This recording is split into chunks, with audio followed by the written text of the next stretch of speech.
Subscribe कीजिए हमारे channel study stars को और लेटेस्ट वीडियो के लिए इस बेल आइकन को क्लिक कीजिए। हेलो स्टूडेंट, मैं दीपेश के सरवानी अपने इस यूट्यूब चैनल स्टडी स्टार्स में आपको छत्तीसगढ़ से संबंधित वीडियो प्रोवाइड करता हूं। देखिए, आज हम लोग देखेंगे छत्तीसगढ़ के साहित्य एवं साहित्यकार के बारे में। तो पिछले वीडियो में भी हमने साहित्य और साहित्यकार के बारे में देखा था। उसमें भी इसे एग्जाम में क्वेश्चन आ सकता है और इसमें से भी एग्जाम में क्वेश्चन आ सकता है, क्योंकि जनरली सीजीपीएससी के एग्जाम में एक क्वेश्चन पूछ दिया जाता है आपके साहित्य एवं साहित्यकार से संबंधित। तो ये जो है एमसीक्यू टाइप का क्वेश्चन रहेगा। देखिए, यहाँ पर पहला क्वेश्चन है, धमनी हाट किस कवि की रचना है। काफी इंपॉर्टेंट है। और ये जो है आपका द्वारिका प्रसाद तिवारी, जिन्हें विप्र के नाम से भी जाना जाता है। द्वारिका प्रसाद तिवारी विप्र के नाम से जाना जाता है जिन्हें, उनका रचना है धमनी हाट। महत्वपूर्ण है, एग्जाम में पूछा जा चुका है 2019 में, इसलिए इसे याद रखिएगा। अब कौन से एग्जाम में पूछा था ये भी याद रखिए, सीएमओ के एग्जाम में पूछा गया था। जो सीएमओ का एग्जाम हुआ था 2019 में, उसमें ये क्वेश्चन पूछा गया था। आगे बढ़ते हैं, दूसरा प्रश्न देखते हैं। छत्तीसगढ़ की किस जेल में पंडित माखनलाल चतुर्वेदी जी ने पुष्प की अभिलाषा नामक देशभक्ति कविता लिखी थी। तो पुष्प की अभिलाषा नामक देशभक्ति कविता जो है, ऑप्शन नंबर बी हो जाएगा, बिलासपुर में। तो माखनलाल चतुर्वेदी जी ने बिलासपुर में पुष्प की अभिलाषा कविता की रचना की थी, जो कि 18 फरवरी 1922 को। याद रखिएगा, डेट भी अगर याद रखना चाहते तो। कविता की जो बोल थी वो भी याद रखना चाहे तो याद रख सकते हैं, चाह नहीं मैं सुरबाला के गहनों में गूथा जाऊं। ये आपने पढ़ा ही होगा हिंदी में, वही है। चलिए आगे बढ़ते हैं हम लोग। अब देखिए, क्वेश्चन नंबर थर्ड है, लाल अंधेरा पुस्तक के लेखक कौन है। तो ये भी एडीजे एग्जाम हुआ था 2018 में, सीजीपीएससी की एग्जाम, उससे पूछा गया था। तो ये जो है लाल अंधेरा आपका राजीव रंजन प्रसाद, इसके लेखक कौन है। लाल अंधेरा पुस्तक के राजीव रंजन प्रसाद। आगे बढ़ते हैं, अगला क्वेश्चन देख लेते हैं, हिरू की कहानी। अब ये तो बहुत ही महत्वपूर्ण है, क्योंकि ये जो है बंशीधर पांडे जी का है। ऑप्शन नंबर डी, हिरू की कहानी बंशीधर पांडे द्वारा रचित है। तो ये जो होगा आपका ऑप्शन नंबर डी। आगे बढ़ते हैं, क्वेश्चन नंबर 5 है, प्राचीन छत्तीसगढ़ पुस्तक के लेखक कौन है। प्राचीन छत्तीसगढ़ पुस्तक का नाम है, इसके लेखक कौन है। तो इसके लेखक है प्यारेलाल गुप्त जी। ऑप्शन नंबर बी आंसर हो जाएगा, प्यारेलाल गुप्त जी प्राचीन छत्तीसगढ़ पुस्तक के लेखक है। आगे बढ़ते हैं, अगला प्रश्न देख लेते हैं। निम्नलिखित में से किस नाटक को डॉक्टर शंकर शेष द्वारा लिखा गया है। तो इनका बहुत ही फेमस है घरौंदा। घरौंदा जो है, ये एग्जाम में ये भी पूछा गया है। तो घरौंदा जो है डॉक्टर शंकर शेष द्वारा लिखा गया है। अब ये जो है आपका 2019 में पूछा गया था, इसे भी लाइब्रेरी एंड स्पोर्ट्स ऑफिसर का जो एग्जाम हुआ था उसमें। आगे बढ़ते हैं, अष्टराज अंबोज के लेखक कौन है। अष्टराज अंबोज, अब इसके लेखक हो जाएंगे धानुलाल श्रीवास्तव।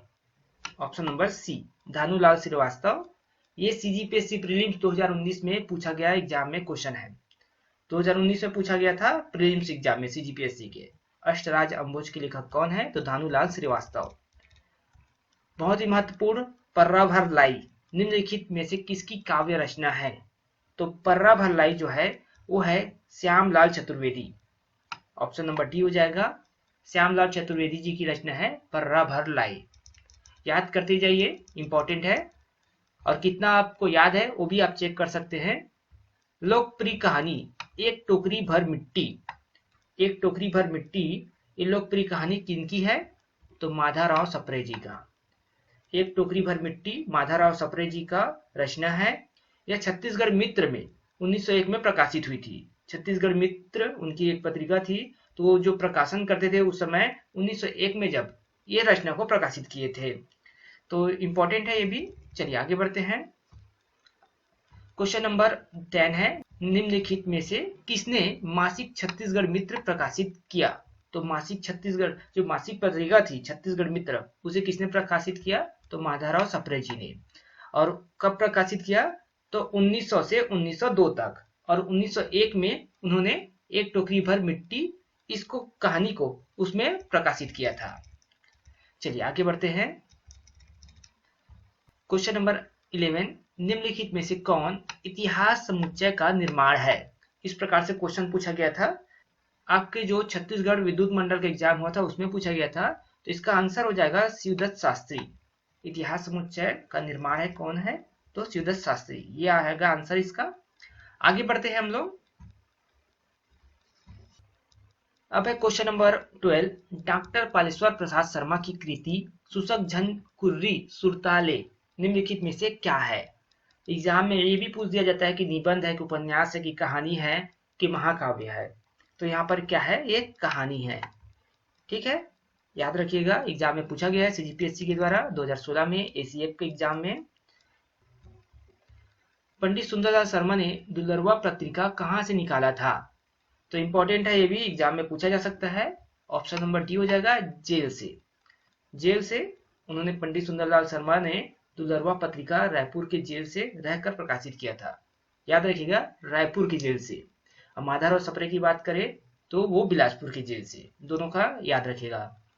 आगे बढ़ते हैं हम लोग, देखते हैं अगला प्रश्न। रामायण सार संग्रह पुस्तक के रचनाकार कौन है। रामायण सार संग्रह पुस्तक के रचनाकार कौन है, तो इसमें आंसर हो जाएगा आपका ऑप्शन नंबर सी, गंगाधर मिश्र। रामायण सार संग्रह पुस्तक के रचनाकार गंगाधर मिश्र। ये भी एग्जाम में पूछा गया है, इसलिए हम यहाँ पे आपको बता रहे हैं। चलिए आगे बढ़ते हैं। इनमें से किसने छत्तीसगढ़ मित्र नामक पत्रिका का प्रकाशन किया। अब माधवराव सप्रे आप सभी को पता है, लेकिन ऑप्शन में दिख रहा है क्या, नहीं पता चल रहा है। यहाँ पर देखिए MR सप्रे करके दिया हुआ है, यहाँ पर MR सप्रे करके दिया है, तो इस तरह ऑप्शन में भी आपको कंफ्यूज कर सकते हैं। तो माधवराव सप्रे जी हैं, ऑप्शन नंबर सी इसका आंसर हो जाएगा। इसको भी ध्यान रखना, और ये भी क्वेश्चन एग्जाम में पूछा गया है इसी प्रकार से। चलिए आगे बढ़ते हैं, अगला क्वेश्चन देख लेते हैं हम लोग। छत्तीसगढ़ के वाल्मीकि के रूप में जाने जाते हैं, तो छत्तीसगढ़ के वाल्मीकि किसने कहा जाता है, श्री गोपाल मिश्र जी को। छत्तीसगढ़ के वाल्मीकि के नाम से ये जाने जाते हैं। आगे देखते हैं अगला प्रश्न। अब देखिए, नर्तन सर्वस्व के लेखक कौन है, तो नर्तन सर्वस्व के लेखक है राजा चक्रधर सिंह। राजा चक्रधर सिंह जो है नर्तन सर्वस्व के लेखक है। राजा चक्रधर सिंह का जन्म कहाँ हुआ था, रायगढ़ रियासत में हुआ था। कब हुआ था, तो 1905 में हुआ था। और इनका नर्तन सर्वस्व नामक ग्रंथ कत्थक पर आधारित है। ये जो है कत्थक पर आधारित है, और नर्तक कार्तिक राम इनके परम शिष्य थे। ये सब मैं क्यों बता रहा हूँ आपको, क्योंकि एग्जाम में यहाँ से क्वेश्चन बनता है। याद रखिएगा, एग्जाम में क्वेश्चन बनता है, इसलिए यहाँ पर मैं आपको बता रहा। आगे बढ़ते हैं क्वेश्चन नंबर 18 में। छत्तीसगढ़ लोक साहित्य का अध्ययन के रचनाकार कौन है, तो छत्तीसगढ़ लोक साहित्य के रचनाकार है, यहाँ पे देखिए अध्ययन का दयाशंकर शुक्ल। दयाशंकर शुक्ल जी हैं। अब ये प्रीलिम्स एग्जाम 2020 में ही पूछा गया था इसको, तो ये भी इंपॉर्टेंट है। मध्य प्रदेश का इतिहास नामक पुस्तक के लेखक कौन है, तो ये हो जाएंगे आपका राय बहादुर हीरालाल। राय बहादुर हीरालाल जो है मध्य प्रदेश के इतिहास नामक पुस्तक के लेखक है। आगे देख लेते हैं हम लोग क्वेश्चन नंबर 20। अभी आपका लास्ट क्वेश्चन है, निम्नलिखित में से कौन सा कवि खांडेराव की कृति है। कवि खांडेराव की कृति कौन सी है, तो Radha Vinod. Option number D हो जाएगा। तो इस प्रकार 20 क्वेश्चन मैंने वो बताए हैं जो सीजीपीएससी के एग्जाम में पूछे गए हैं। एक दो क्वेश्चन ऐसे हैं जो आपके विद्युत मंडल के एग्जाम में पूछे गए थे, छत्तीसगढ़ विद्युत मंडल के वो क्वेश्चन थे। बाकी सभी सीजीपीएससी ने अपने किसी न किसी एग्जाम में पूछे हैं। तो सारे इंपॉर्टेंट क्वेश्चन हैं, और क्वेश्चन रिपीट भी हो सकता है, क्योंकि सीजीपीएससी में कुछ कुछ क्वेश्चन रिपीट होते रहते हैं। तो सारे क्वेश्चन को याद रखिए, और किस प्रकार का क्वेश्चन आता है इससे आप आइडिया लीजिए। और बहुत सारे वीडियोस हैं हमारे सीजीपीएससी रिलेटेड हमारे प्लेलिस्ट में, चैनल में, वहां पे जाकर भी आप पढ़ सकते हैं। और अगर आपको ये वीडियो पसंद आया और आप चाहते हैं इसी प्रकार वीडियो हम कंटिन्यू आपको प्रोवाइड करें, तो इस वीडियो को आप लाइक करें। और अगर कोई नया स्टूडेंट हमारे चैनल में पहली बार आया हो तो चैनल को सब्सक्राइब करें। साथ ही नीचे डिस्क्रिप्शन बॉक्स में हमारे टेलीग्राम चैनल का लिंक दिया गया है, वहां से आप हमारे टेलीग्राम चैनल पे ज्वाइन करें।